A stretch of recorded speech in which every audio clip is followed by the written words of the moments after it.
하나님의 자녀입니다. 그러나 여전히 우리는 죄인처럼 살아가고 있습니다. 우리는 항상 질문합니다. 나는 왜 하나님의 자녀인데 왜 나의 삶은 죄인의 삶의 모습일까? 왜 그럴까요? 왜 그럴까요? 어떠한 목사님의 한 설교를 듣는데 아주 명쾌한 대답이 있어서 같이 함께 소개하고자 합니다. 우리가 왜 그러냐면 우리의 신분은 이미 하나님의 자녀입니다. 그러나 우리의 실력이 여전히 죄인의 실력밖에 되지 않기 때문입니다. 우리의 신분은 뭐라고요? 이미 하나님의 자녀입니다. 근데 우리의 실력은 뭐라고요? 여전히 죄인의 실력 그대로 가지고 있기 때문입니다. 군인의 군복은 입고 있지만 아직 뭐예요? 이등병의 모습, 아직 훈련이 덜 된 자의 모습이라는 겁니다. 어떻게 차렷이 뭔지도 모르고 앞으로 가가 뭔지도 모르고 앞으로가 뒤로 돌아타면 어떻게 가야 될지 모르는 훈련받지 않은 신분은 군인이지만 여전히 군인답지 못한 모습을 하고 있는 것이 바로 우리들의 모습입니다. 이스라엘 백성들 또한 마찬가지였습니다. 홍해바다를 건너고 요단강을 건너서 하나님의 자녀라 부르심을 받았지만 여전히 그들은 뭐예요? 불평과 원망과 또한 제약들이 가득한 죄인의 실력을 가지고 있던 자들입니다. 그래서 하나님께서는 그 가나안 땅에서 그 실력 없는 그 죄인들의 모습을 하고 있던 그 이스라엘 백성들을 율법을 통해서 하나님의 자녀답게 훈련시키고자 이 신명기와 또한 율법을 주시고 있는 것입니다. 우리에게 또한 마찬가지입니다. 우리는 이미 구원을 받았습니다. 우리는 이미 하나님의 자녀입니다. 하지만 우리가 매일같이 큐티하며 매일같이 하나님의 말씀을 묵상하며 하나님의 말씀대로 살려고 발버둥 쳐야 하는 이유가 무엇입니까? 우리의 실력이 여전히 죄인의 모습 그대로의 실력을 가지고 있기 때문입니다. 우리가 하나님의 자녀답게 살아가기 위해서 우리는 말마다 발버둥 쳐야 합니다. 날마다 우리에게 버릴 것들은 버려야 합니다. 왜요? 우리의 실력을 키워나가기 위해서요. 우리의 모습은 모두 다 똑같지만 우리의 실력은 다릅니다. 그렇기에 나의 실력 없음을 인정하고 그 실력을 키우기 위하여 우리는 노력하고 또 노력하는 것입니다. 오늘 본문도 마찬가지입니다. 너희의 실력 없음을 보아라. 너의 실력을 키우기 위해서 두 가지의 이야기를 하고 있습니다. 오늘 본문을 보면 어떤 이야기를 하냐면 바로 분노에 대한 이야기를 하고 욕심에 대한 이야기를 합니다. 오늘 본문 1절부터 3절은 악인에 대한 벌을 내릴 때 재판장은 그 죄에 따라 수를 맞추어 때리게 하였습니다. 그리고 악인을 때릴 때는 반드시 재판장 앞에서 그 악인을 때리게 하였습니다. 그리고 그 매를 때릴 때 그 수는 40을 넘지 못하게 하였습니다. 왜냐하면 왜 그랬을까? 하나님은 도대체 왜 이러한 법을 만드셨을까? 여기를 꺼주시면 될 것 같아요. 여기서 좋습니다. 그렇습니다. 왜 그랬을까요? 왜 그랬을까요? 네. 좋습니다. 다 된 건가요? 네. 왜 하나님께서는 그렇게 하셨을까요? 왜 누군가의 분쟁이 있고 시비가 났을 때 왜 재판장 앞에 나가게 했고 재판장은 그 사람의 그 죄에 따라서 그 태형을 정하게 하고 그 태형은 40을 넘지 못하게 하였을까요? 왜냐하면 자신의 분을 이기지 못하여 후회할 만한 행동을 하지 않게 하시기 위함입니다. 만약에 서로 시비가 붙었습니다. 분을 냈습니다. 그러면 자신의 분을 못 이기고 어떻게 했나요? 그때 당시에는 돌을 쳐서 사람을 죽이기도 합니다. 그렇기 때문에 하나님께서는 이 분을 이기기 위해서 어떻게 해요? 재판장에 가라. 그리고 재판장은 그 악인의 이야기를 듣고 아니 어떻게 그런 죄를 지을 수 있어? 그 분을 이기지 못해서 그 죄보다 더 큰 형벌을 내리지 않게 하도록 하나님께서는 그 형벌에 맞게끔 매의 개수를 정해놓으라고 말합니다. 또한 때리는 사람 또한 마찬가지입니다. 우리가 흔히 눈이 돌아간다, 눈깔이 돌아간다라는 이야기가 있잖아요. 화가 나면 눈깔이 돌아갑니다. 그래서 어떻게 합니까? 손이 먼저 나가고 한 대 때리고 두 대 때리고 세 대 때리고 네 대 때리고. 우리 청년들은 많이 이렇게 혼나 보셨죠? 그렇죠? 아닌가요? 네. 그렇게 되는 경우가 있습니다. 그렇기 때문에 어떻게 해요? 재판장 앞에서 그 매를 때리라고 말합니다. 그리고 책을 자세히 찾아보니까요, 재판장은 때릴 때마다 그 수를 카운터하게 한답니다. 그래서 그 많은 배를 때리지 않게 하기 위하여. 그리고 더 분에 넘치는 40 이상의 매를 맞으면 죽을 수도 있기 때문에 분에 못 이겨서 후회할 짓을 하지 않게 하기 위해서 하나님께서는 그 40이란 숫자를 내고 있는 것입니다. 우리는 성경은 바로 이 분노를 참게 하기 위해서, 성숙하지 못한 자의 그 분냄을 조절하기 위해서 하나님께서는 이러한 법을 만들어 놓으셨습니다. 또한 11절 12절에 보면 분노를 주체하지 못하고 후회할 행동을 하게 되는 한 아내의 이야기가 나옵니다. 오늘 이 내용을 좀 리얼하게 한번 상상하면서 읽어보면 좋을 것 같습니다. 이제 두 사람이 서로 싸울 때 한 사람의 아내가 그 치는 자의 손에서 남편을 구하려 하여 가까이 가서 그 손을 벌려 그 사람의 음낭을 잡거든 이라고 나옵니다. 왜 그 사람의 음낭을 붙잡는 것일까요? 여기서 잡다는 살짝 터치하다가 아니라 강하게 움켜쥐다는 겁니다. 왜 그 남자의 음낭을 움켜쥐었을까요? 바로 화가 났기 때문이고, 그 남자의 음낭이 그 사람의 급소이기 때문에 그 사람의 대를 끊어버리겠노라, 그 사람을 철저히 내가 심판하겠노라고 뭐예요? 지금 조금 쌍스러운 이야기지만 눈깔이 뒤집힌 채로 지금 어디 내 남편을 때려, 어디 내 남편과 지금 하고 있어 해서 이 팔을 걷어붙이고 분노하고 있는 장면.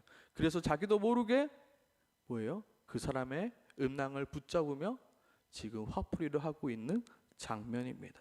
결국 그 분노를 참지 못하여 어떻게 되고 있나요? 그 손목이 날아가고 있는 장면을 보고 있습니다. 여기서 저는 이 성경을 묵상하면서 야, 그럴 수도 있지라는 생각을 하게 되었습니다. 하지만 더 성경을 묵상하니까 서로 남편과 다른 사람이 싸우고 있습니다. 그럼 어떻게 되나요? 나도 화가 나가지고 막 같이 싸워야 될까요? 그러면 막장이 되는 거죠. 어떻게 되나요? 싸우지 마, 여보, 여보가 참아야지. 이게 현명한 모습이겠죠. 그렇지만 분을 참지 못하고 실수를 행해버리는 이 여인의 모습이 오늘 본문은 나오고 있습니다. 그래서 너희의 모습, 이러한 분냄의 모습을 참게 하기 위해서 하나님께서는 이러한 법들을 만들어 놓으신 것입니다. 너희의 마음에 악한 마음이 있어, 너희의 마음에 쉽게 넘어지는 마음이 있어. 그것은 바로 분노의 마음이야. 아주 작은 일에도 쉽게 화를 내는 너의 그 마음, 너의 그 성숙하지 못한 그 마음, 너의 어리숙한 그 마음, 너희가 하나님의 자녀답기 위하여 반드시 훈련해야 되는 마음이 있는데 그것이 바로 분노하는 마음이야. 가끔 자신의 분노를 주체하지 못하여 꼭 후회할 짓을 하는 사람들이 있습니다. 특히 운전을 하다가 자신의 분노를 주체하지 못하고 사고를 내는 사람을 간혹 봅니다.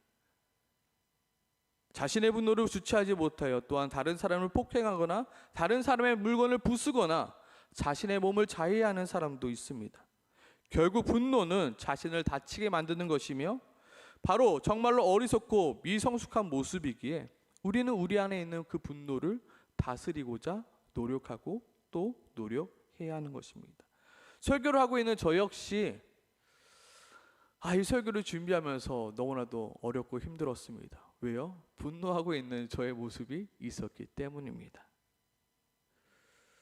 특히 아내와의 관계 속에서 아내에게 쉽게 화를 내는 저의 모습이 있습니다. 자녀들과의 모습 속에서도 자녀들에게 쉽게 화를 내는 저의 모습들이 있습니다.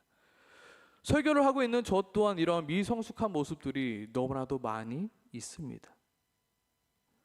알고 보면 별것도 아닌데 저도 모르게 화를 냅니다. 그리고 또 후회하고 또 후회하는 것입니다. 도대체 내가 제일 사랑해야 할 아내에게 왜 화를 내야 하는 것인지 화를 내고 또 화를 내는 것입니다. 또한 말을 듣지 않는 아이들에게 사랑으로 대해줘야 하는데 가끔 저도 화를 주체하지 못하고 아이들을 때릴 때가 있습니다.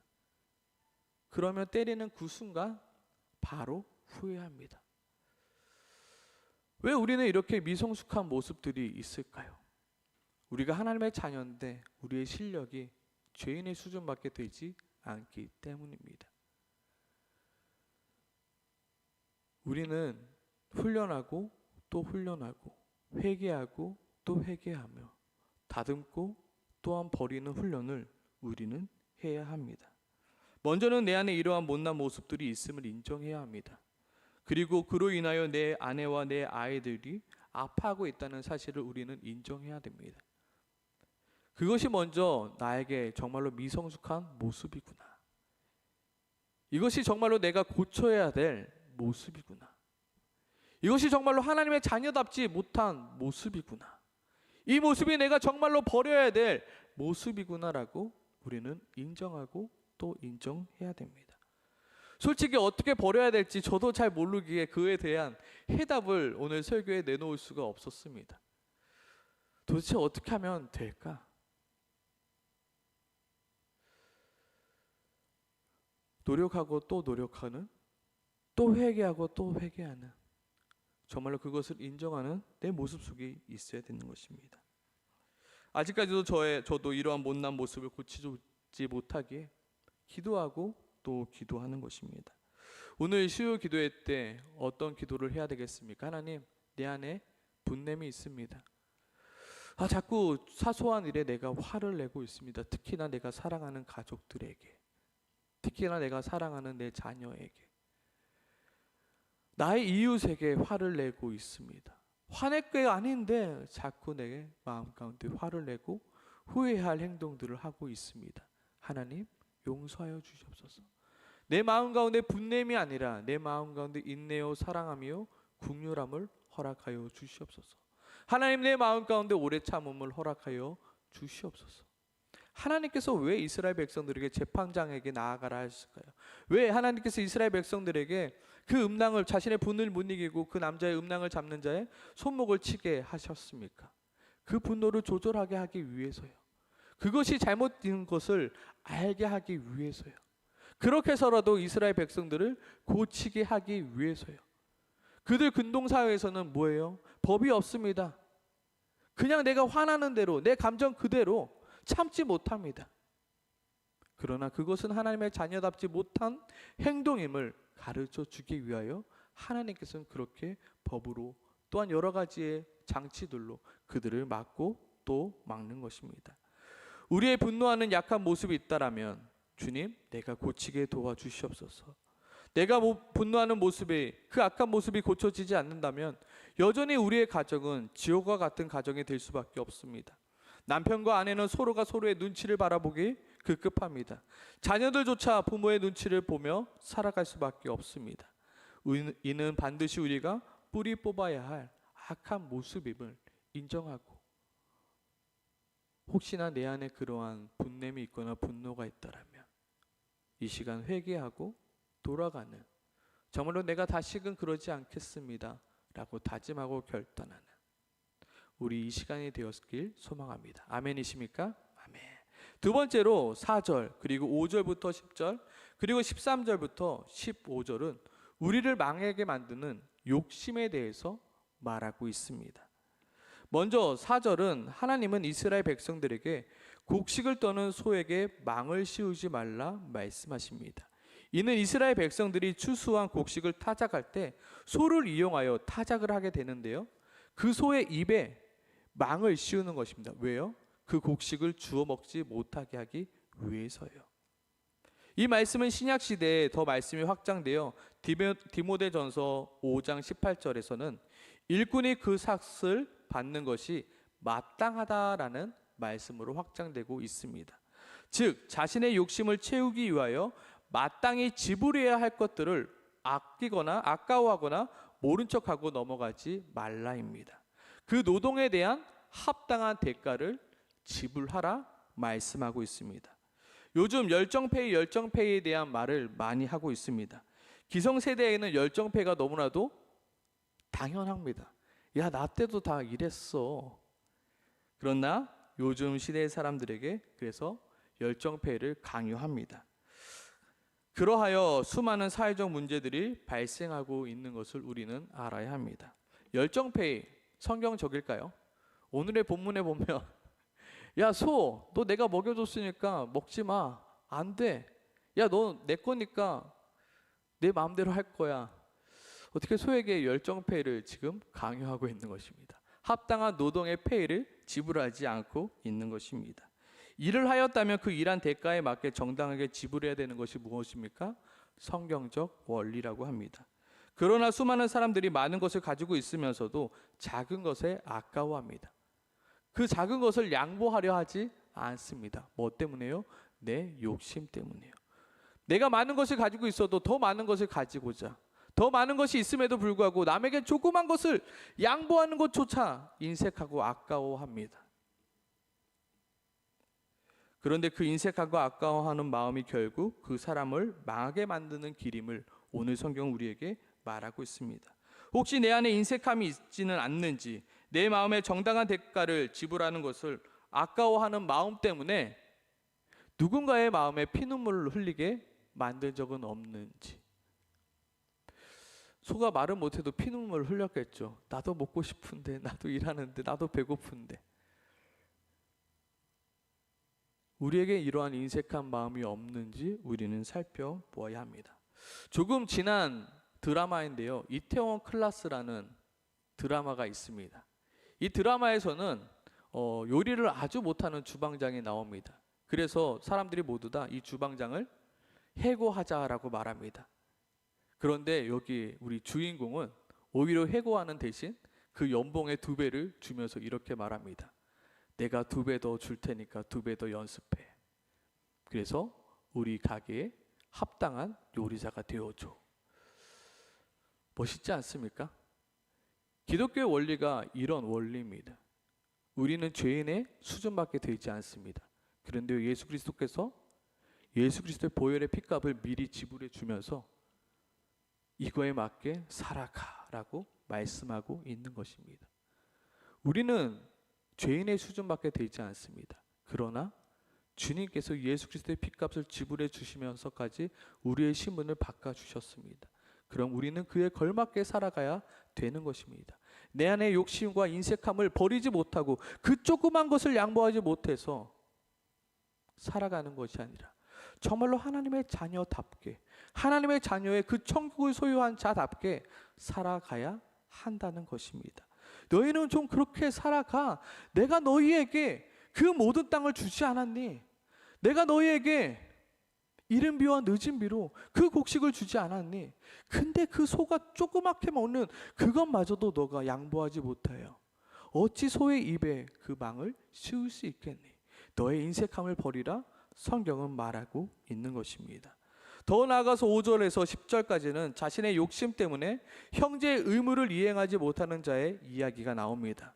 먼저 5절에서 6절의 내용은 하나님께서 과부의 분깃을 보호하기 위하여 죽은 남편의 형제에게 들어가 자녀를 낳고 그 자녀가 죽은 남편의 분깃을 받음으로 그 죽은 남편의 이름으로 그 과부가 앞으로 살아가게 할 수 있도록 하나님께서는 하셨습니다.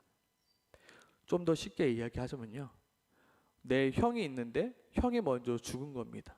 근데 형에게 자녀가 없던 것입니다. 그럼 그 형수를 자기가 취하여 아들을 낳게 하고 그 아들을 형의 이름으로, 이름을 잇는 자로 만들어 그 형의 분깃을 나눠주게 하라는 것입니다.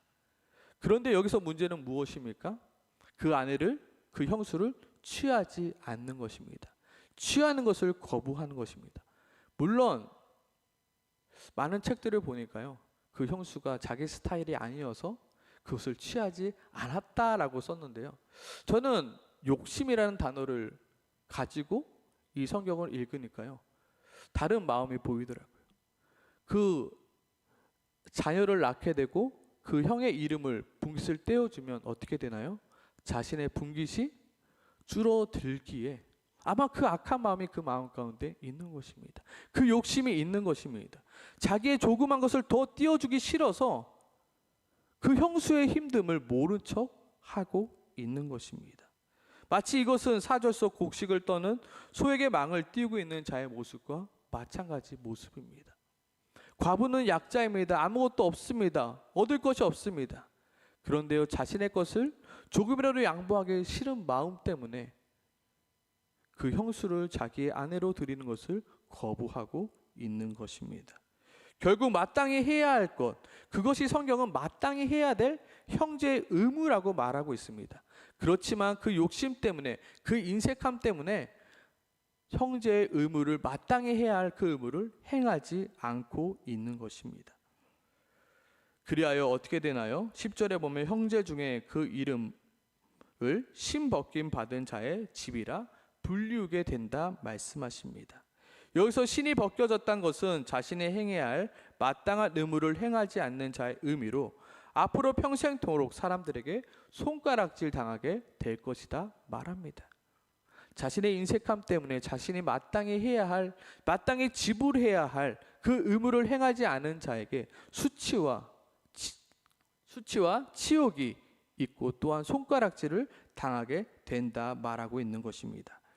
또한 13절 14절 또한 자신의 욕심과 자신의 이익을 위하여 내 주머니에 두 종류의 저울의 추 곧 큰 것과 작은 것을 넣지 말라 말씀하고 있습니다. 왜 하나님께서는 곡식을 떠는 소에게 망을 씌우지 말라 말씀하고 있습니까? 왜 하나님께서는 죽은 형제의 아내를 자신의 아내로 맞이하여 그 남편의 형제의 의무를 이행하라 말씀하고 있습니까? 왜 하나님께서는 내 주머니에 두 종류의 저울의 추를 넣지 말라 말씀하고 있습니까? 우리 안에 욕심이 가득하기 때문에 그 욕심으로 망하지 않게 하기 위하여 하나님께서는 그러한 법들을 이스라엘 백성들에게 마련해 준 것입니다. 우리 안에 욕심이 있습니다. 우리 안에 인색함이 있습니다. 내 것을 남에게 주는 것 어려워합니다. 우리는 그것을 버려야 합니다. 왜요? 우리는 천국을 소유한 자이기 때문입니다. 왜요? 우리는 구원을 받은 자들이기 때문입니다. 왜요? 우리는 하나님의 자녀이기 때문입니다. 왜요? 우리는 그 사랑을 받은 자들이기 때문입니다. 사랑을 받은 자는 어떠한 자입니까? 인색하지 않는 자입니다. 구워주는 자입니다. 넉넉한 자입니다. 너희는 그렇게 살아가게 하나님께서는 훈련시키시는 것입니다. 우리의 수준이 아직 죄인의 수준입니까? 우리의 수준이 아직도 소의 망을 씌우는 수준입니까? 우리의 수준이 여전히 나의 것을 남에게 주지 못하고 인색하는 수준입니까? 우리는 하나님의 자녀가 되었기에 하나님의 자녀다운 수준으로 우리를 훈련하고 이끌어 가야 하는 것입니다. 하나님께서는 분명히 말씀하십니다. 16절입니다. 이런 일들을 행하는 모든 자, 악을 행하는 모든 자는 내 하나님 여호와께 가증하다 말씀하고 있습니다. 우리는 구원을 받은 사람입니다. 그러면 구원을 받은 사람답게 그 실력을 키워야 되는 것입니다. 어떻게 구원을 받고 교회를 다닌다는 사람이 세상 사람들보다 더 쪼잔하게 살아가고 있습니까? 어떻게 교회 다니는다는 사람의 기업이 더 인색합니까? 어떻게 구원받은 자의 그 가정에 더 화가 많으며 더 외침이 많습니까? 우리는 실력을 키워야 합니다. 하나님의 자녀다운 실력, 하나님의 자녀다운 실력을 키워야 하는 것입니다. 오늘 성경은 두 가지만 이야기했습니다. 화를 참는 것, 또한 인색하지 않고 내 욕심대로 살아가지 않는 것입니다. 더욱더 하나님의 자녀답게 살아가야 할 항목들은 많이 있습니다. 하지만 오늘 이 시간은 이 두 가지, 오늘 성경에서 가르쳐주고 있는 이 두 가지, 내 속에 있는 그 분노를 버리게 하여 주시옵소서. 내 마음속 욕심과 내 마음속의 인색함을 버리게 하여 주시옵소서. 제발 내 실력이 죄인의 수준에 만족하고 죄인의 수준에 머무르는 것이 아니라, 와, 저 사람을 봤더니 정말로 하나님의 자녀답구나라는, 우리의 공동체를 봤을 때 역시 교회는 다르구나라는, 우리 공동체에 왔을 때, 우리 사랑방에 왔을 때, 와, 이 사랑방 역시 뭔가가 다르구나라는 것을 우리의 실력으로 증명해 보일 수 있는 우리 하나로 교회 모든 성도님들이 되시길 소망합니다. 아멘. 우리 반주를 해주시고요, 같이 우리 MR을 좀 틀어주시면 같이 기도했으면 좋겠습니다. 하나님 아버지, 우리가 구원